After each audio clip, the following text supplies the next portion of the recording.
اللہ تعالیٰ جل جلالہ و امن والہ و آزم شان ختم و برہنوں کی حمد و ثنا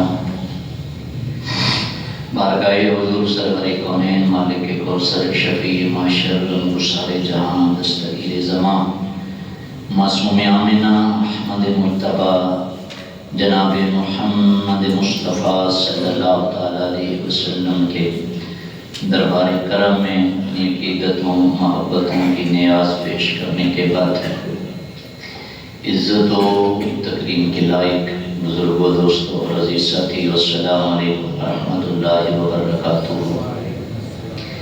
میں نے آپ احباب کے سامنے قرآن مجید فرقان حمید میں سے کچھ کلمات خیر تلاوت کرنے کا شرف حاصل کیا۔ دعائے خالق فرض و سما میری زبان پر سکائی کا نور نصیب فرمائے۔ مجھے اور آپ کو سنا کر پروردگار عالم ان پاکیزہ جملوں کی عملی تفسیر بنانے کی توفیق عطا فرمائے۔ ارشاد باری تعالیٰ ہے محمد رسول اللہ محمد صلی اللہ تعالیٰ علیہ وسلم اللہ کے رسول ہیں۔ کریم آقا صلی اللہ تعالیٰ علیہ وسلم کی نبوت و رسالت اور خاتم النبیین ہونے کی جگہ جگہ گواہیاں موجود ہیں کہ حضور اللہ کے سچے رسول ہیں، اور اس حوالے سے دلائل اتنے روشن ہیں کہ جن کی روشنیاں آج تک سارے زمانے کو چمکا رہی ہیں۔ کریم آقا صلی اللہ تعالیٰ علیہ وسلم کے وجود مسعود کی ایک جھلک حضور کے سچے رسول ہونے کی دلیل ہے۔ پروردگار عالم نے اپنے محبوب کریم صلی اللہ تعالیٰ علیہ وسلم کو سراپا حسن و جمال بنا کر بھیجا ہے، اور صحابہ کرام فرماتے ہیں کہ اگر حضور ہمارے سامنے کوئی اور معجزہ نہ بھی دکھاتے تو چہرے یار کا حسن اتنا کافی تھا کہ ہم دیکھ کے اعلان کر بیٹھے کہ یہ اللہ کے سچے رسول ہیں۔ سارے زمانے کا حسن جن کے دروازے سے خیرات لیتا ہے، حسن یوسف بھی جن کے دروازے پہ ہاتھ باندھے کھڑا نظر آتا ہے۔ میرے آقا مولا صلی اللہ تعالیٰ علیہ وسلم کا فرمان ذیشان ہے، ہر نبی کو رب کریم نے دو شانیں لازمی عطا فرمائی ہیں۔ ایک پروردگار عالم نے ہر نبی کو خوبصورت چہرہ عطا فرمایا، اور دوسرا پروردگار عالم نے ہر نبی کو خوبصورت آواز عطا فرمائی۔ یہ ہر نبی کی شان ہے، آقا مولا صلی اللہ علیہ وسلم کا فرمان ہے۔ اور پھر یہ حدیث مبارکہ بیان فرماتے ہوئے حضور فرماتے ہیں رب نے مجھ محمد کو بھی حسن بھی عطا فرمایا ہے اور پاکیزہ زبان کا لطف بھی عطا فرمایا ہے۔ یہ دونوں خوبیاں شان رسول اللہ صلی اللہ علیہ وسلم کو بھی پروردگار عالم نے عطا فرمائی۔ تو حضور کا ہر وجود مسعود کا حصہ، ہر جز رسول اللہ صلی اللہ علیہ وسلم کے اللہ کے سچا رسول ہونے کی دلیل ہے۔ لوگ تو نا ان باتوں میں آج تک جگڑ رہے ہیں کہ حضور نور تھے یا بشر تھے، بہرحال ہم ان چکروں میں نہیں پڑتے، ہم نے جو اس میں سے اپنا لطف لینا ہے۔ چراغ گولڈا کہتے ہیں حاضر و ناظر نور و بشر غیب کو چھوڑ، شکر کر وہ تیرے عیبوں کو چھپائے ہوئے ہیں، شکر کر وہ تیرے عیبوں کو چھپائے ہوئے ہیں۔ لوگ تو یہ آج کل قلم دوات لے کر کتابیں لے کر ڈائریاں لے کے بیٹھے ہیں کہ حضور بشر ہیں۔ بہرحال دیکھنے والوں نے دیکھ کے کہا جب سے دیکھا ہے تجھے لباس بشریت میں، جب سے دیکھا ہے تجھے لباس بشریت میں، ہر فرشتے کی یہ خواہش ہے کہ انسان ہو جائے۔ پروردگار عالم نے اپنے محبوب کریم صلی اللہ علیہ وسلم کو ظاہری جو خوبصورت نفیس جسم نور عطا فرمایا، اس کا ایک حصہ حضور کی نبوت اور رسالت کی دلیل ہے۔ اور پھر میرے آقا کی خوشبو مبارک، میں چند ذرا باتیں لطف کے لیے بیان کرتا ہوں، آپ پہلے سبحان اللہ کہہ ذرا، تاکہ پتہ چلے نا کہ ہم کس جانب عالم صلی اللہ تعالیٰ علیہ وسلم کے غلام ہیں۔ حضرت انس بن مالک رضی اللہ تعالیٰ عنہ، کیونکہ آپ خاتم رسول ہیں اور بچپنے سے لے کر پھر ساری زندگی دربار رسالت مآب میں گزری ہے، آپ فرماتے ہیں کہ حضور کا بتانا نہیں پڑتا تھا کہ حضور کدھر گئے، اور نہ صحابہ پوچھتے تھے کہ حضور کہاں ہے۔ جو بھی آتا تھا دروازے رسول پہ، پھر ان گلیوں کے نقش ڈھونڈتے ہوئے پیچھے پیچھے چلا جاتا تھا۔ حضور کس کو ڈھونڈنا ہے؟